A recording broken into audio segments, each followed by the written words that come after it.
বর্তমান সমাজের পরিস্থিতিতে কি সংগঠন করতেই হবে? সংগঠন না করলে কি জান্নাত পাওয়া যাবে না? ভাইরা আমার, দ্বীনের কাজ করার জন্য সুশৃঙ্খল উপায়ে সুসংগঠিতভাবে কাজ করলে অনেক ভালো এবং ইফেক্টিভ কাজ করা যায়। একা একা বিশৃঙ্খলভাবে কাজ করলে সেটা এত সুন্দরভাবে করা যায় না। অতএব দ্বীনের কাজ, দাওয়াতের কাজ করার জন্য সুসংগঠিত কোনো উপায় যদি অবলম্বন করেন সেটা অনেক ভালো।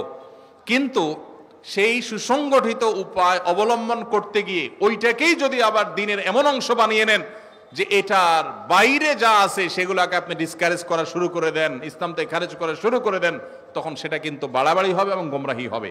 সুসংগঠিত উপায়ে থাকায় কাজ করা এটা ভালো।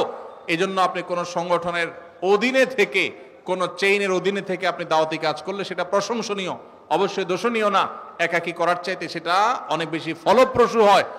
কিন্তু এর মানে এই না যে সেটা একা একা কেউ করতে পারবে না। কেউ যদি একা একা তার দায়িত্ব পালন করার চেষ্টা করে, দাওয়াতি কাজ করার চেষ্টা করে, তার জন্য এটা জায়েজ আছে।